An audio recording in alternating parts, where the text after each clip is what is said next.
You know, I love these segments, especially when I have a chance to talk about really topical issues that just everyone is getting related to here. And this one concerns the dressing down, we're told, the president had with his Department of Homeland Secretary, Kirstjen Nielsen, reportedly in front of the entire cabinet. I don't know if it's ever happened to you where your boss has yelled at you in front of everybody. I don't do that kind of thing here. Get out of the way of the camera. See, that was how I kind of took it. We're like, ah. Yeah, all right. But anyway, what do you think of that? You know, there were reports that she threatened to quit. She didn't. Other people are denying that even came up. But how do you feel about that? You're a world audio technician, Dion Baia here, Fox News Headlines 24/7. Carley Shimkus works a very, very long day. This is her 23rd hour. It's like Jerry Lewis at the end of the telethon. So we'll catch her saying something weird. Anyway, entrepreneur and author Michael Parrish Dudell. And last but not least, my good friend, Katherine Timpf.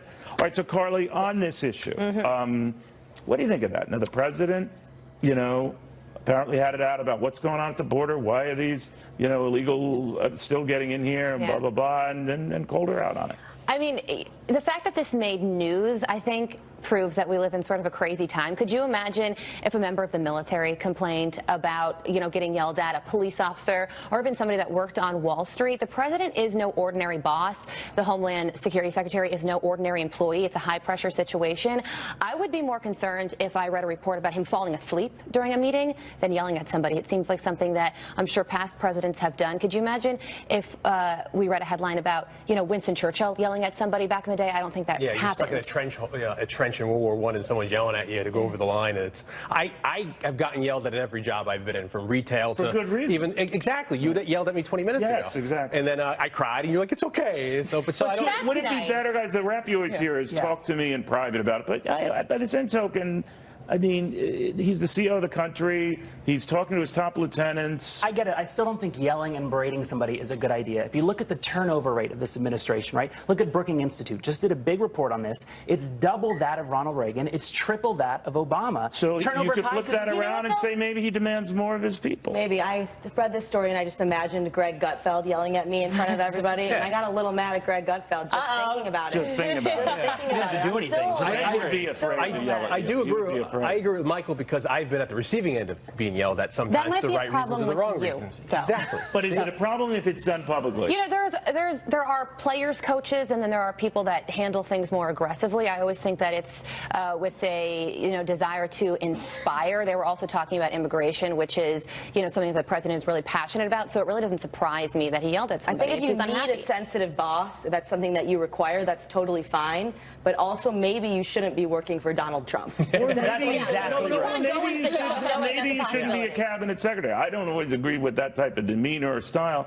But, man, that is a high-pressure situation. Yeah. Everyone knows what's going on. And they knew this would get out as well, and it did. And so whether she, was so frustrated that she offered to quit and people are disputing that, it is what it is, and that's the high-pressure job you have. I still just want to say, though, the average American company has a 15% turnover rate, right? This is a lot of what I do. This administration, their top-tier cabinet, 50% in the first year. That's not good. But that may not have... Where did you get that number? Where did you get that number? He's yelling. I do have to say that nowadays it seems like with the younger generations there is kind of like a... Well, you're also sensitive. Well, that's what I'm saying. That if you get yelled at, you go... I'm sure she would be very happy that you put her in the younger generation. No, I'm not. But it seems like that's starting to be more of a thing where people, if you get in trouble, you do have, you react that way like a tantrum or something. You see me do it, so... Stop yelling! Jerry Seinfeld might be distinguishing himself from this comic trend, maybe after Roseanne, to say that Donald Trump has to be the foil all the time and the butt of jokes. It's not that he was telling David Letterman in this latest Netflix interview that he's an apologist for Donald Trump or doesn't even mention it. He just is apolitical. He will not even bring it up. Right. What do you guys think? That's smart. Yeah, I think that's really smart. There's millions upon millions of Americans that strongly support Donald Trump, and he's only kind of narrowing who his audience is going to be if all he's going to do is sit there and rag on the president over and over again. Also, those jokes are so hack, and we've heard so many I Donald completely Trump agree jokes. about that. I'm sick of it. Let's talk about something else. Is anybody out there thinking about anything else? Because I know I do sometimes. I'm no stand-up comedian, but I feel like one of the tricks is, surprising people with what you say. Yes. And there's really no surprise anymore on specifically Saturday Night Live and late night TV, because you know what road they're going to go down. Yeah, I see Alec Baldwin. And there's I'm like, plenty I know of other material there, right? But I mean, what was it? Snyder, the former SNL star, was saying that it's gotten very, very mean now. And even people, whether they like the president or dislike the president, certainly there's other material. And this issue aside, we have to remember that in 2015, he got in trouble again because everyone was saying he was being way too politically incorrect. And he came out, Seinfeld came out and said, look, I think the political correctness thing is a pain in the butt. I'm not going to play universities anymore. I'm walking away from it. So he was burned once or twice before. I don't think he's touching it. I'm not a stand-up comedian, but I played one on TV sometimes. And I think, dare I say his name, look at Bill Cosby. Prior to everything that happened to him, he made a name for himself for being apolitical, not being dirty, not cussing, not talking about race. He just talked about growing up, and it was very successful for him. And I think it's harder for people to be able to be funny and not swear, not talk about race, not talk about sex. Just be creative. Apolitical. It's like, not talking about religion or politics at the dinner table. It's a weird world. All right. By the way, this don't yell at me. Mother's Day weekend. I don't know. And apparently we're willing to spend a lot of money on Mom. This is not quite originally where we're going, but we spend a lot more on Mom than we do Dad. Why is that? Love her, Mom?